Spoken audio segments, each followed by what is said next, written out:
ഒരുപാട് സംഘടനകളുണ്ട്, charity group തന്നെ. അപ്പൊ എനിക്ക് പറയാനുള്ളത്, ഇതിന്റെ പ്രവർത്തകരും നമ്മളാൽ കഴിയുന്ന, നമുക്ക് എന്താണോ ഒരാൾക്ക് സാമ്പത്തികമായിട്ട് കഴിക്കാൻ സഹായിക്കാൻ പറ്റിയില്ലെങ്കിലും ശാരീരിക കൊണ്ട് പറ്റും, അതല്ലെങ്കിൽ മനസ്സുകൊണ്ട് പറ്റും. അപ്പൊ നമ്മൾ പ്രിയപ്പെട്ടവരെ, ദയാ ചാരിറ്റബിൾ ട്രസ്റ്റിന്റെ 16ാമത് പഠനോപകരണ കിറ്റ് വിതരണമാണ് ഇന്ന് ഈ വേദിയിൽ നടക്കുന്നത്.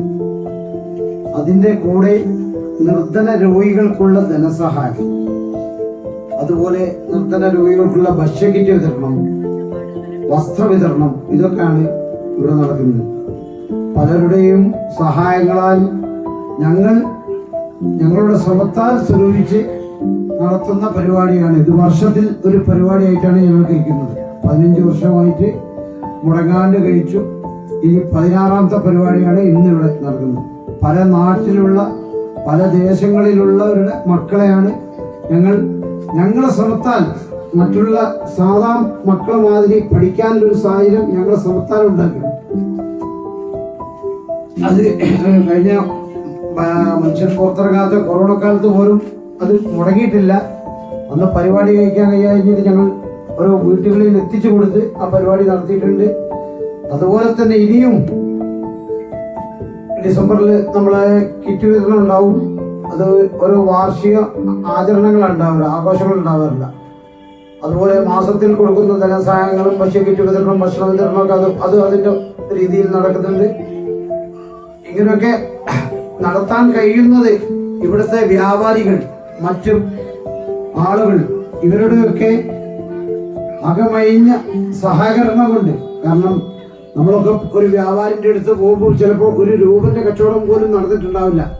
പക്ഷെ എന്നിരുന്നാലും ദയന്റെ ആളുകളാണ് വരുന്നത് കരുതിയിട്ട് ഒന്നുമില്ലെങ്കിൽ അവർക്ക് കുറച്ച് കഴിഞ്ഞിട്ട് വരിക, അല്ലെങ്കിൽ ഉള്ളത് പോക്കറ്റിൽ നിന്ന് എടുത്തെങ്കിലും ഞങ്ങൾക്ക് ദയാ ട്രസ്റ്റ് എന്ന് പറഞ്ഞ എല്ലാ വ്യാപാരികളും ഇതുവരെ ചെയ്തിട്ടുണ്ട്. അപ്പൊ അവരൊക്കെ സപ്പോർട്ടോടുകൂടിയാണ് ഞങ്ങൾ ഈ 16 വർഷങ്ങളും മുടങ്ങാതെ ചെയ്ത്. അതുകൂടാതെ വ്യാപാരികളല്ലാത്ത മറ്റു മഹത് വ്യക്തികളുടെ ഞങ്ങൾ അകമഞ്ഞ് സഹായിക്കുന്നവരുണ്ട്. പ്രത്യേകിച്ച് ഈ വേദിയിൽ ഇരിക്കുന്നവരൊക്കെ ദയാ ചാരിറ്റബിൾ ട്രസ്റ്റിനെ അവരാൽ കഴിയുന്ന രീതിയിൽ സഹായിക്കുന്ന ആളുകളാണ്. എന്നിരുന്നാലും ഈ പരിപാടി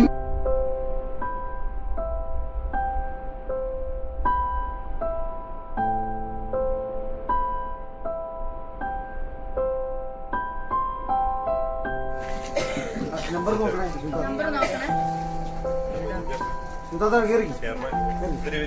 ഞാൻ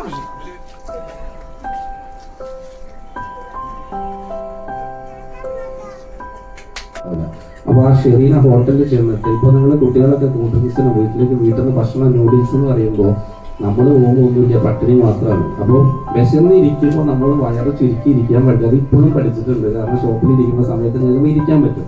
അപ്പൊ ആ ഹോട്ടലിൽ ചെന്ന് കഴിഞ്ഞാൽ എല്ലാവരും കഴിച്ചു കഴിഞ്ഞിട്ട് ഞാൻ പോകും. കാരണം തൊട്ടടുത്തിരിക്കുന്ന ഇല കാണുമ്പോൾ നമുക്കൊരു വിഷമം വേണ്ടാന്നിട്ട് അവിടെ നിന്ന് എല്ലാവരും കഴിച്ചതിന് ശേഷം ആ ഡ്രമ്മിലെ സെന്റർ എന്നുള്ള വെള്ളം എടുത്തിട്ടാണ് ഞാൻ കുടിക്കുക. കാരണം ചുറ്റും പായലിടിഞ്ഞതായിരിക്കും. പക്ഷെ ഇന്ന് സ്ഥാപനം തുടങ്ങിയപ്പോൾ എൻ്റെ കൂടെ നിൽക്കുന്ന ഈ കുട്ടികൾ എല്ലാവർക്കും നമ്മൾ വീട്ടിൽ നിന്നാണ് ഭക്ഷണം കൊടുക്കുന്നത്. അതായത് ഒരു കാലത്ത് പട്ടിണി കിടന്നതറിയാം, നമ്മളെ സാഹചര്യം അറിയാം. അപ്പോൾ മക്കളെ നമ്മൾ എപ്പോഴും വീട്ടിലെ അവസ്ഥ പറഞ്ഞു പഠിപ്പിച്ചു കഴിഞ്ഞാൽ വേറെ ഒരു ക്ലാസ്സിൻ്റെയും ഒരു മോട്ടിവേഷൻ ക്ലാസ്സിൻ്റെ അവസ്ഥയില്ല. എല്ലാവരും പറയും എൻ്റെ മകനെ ഞാൻ വിഷമം പറയിപ്പിച്ചില്ലാണ്.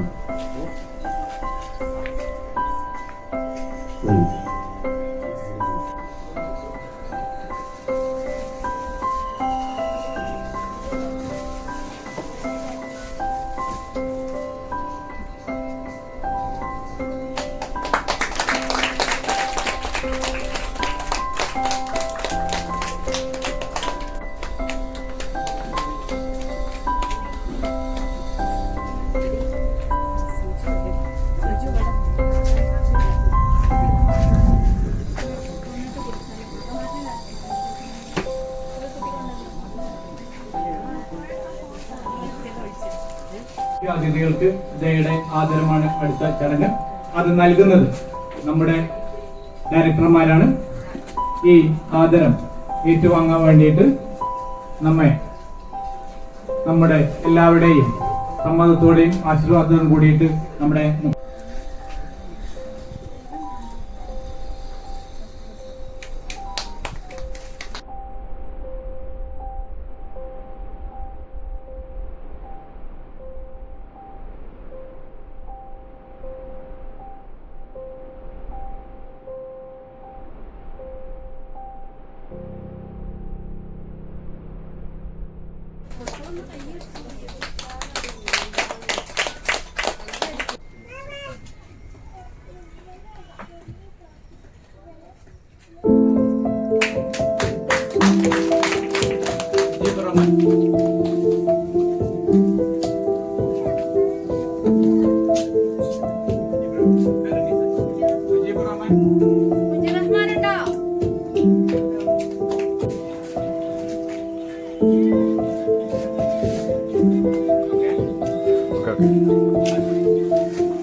പരിപാടിയിലേക്ക് എല്ലാവരെയും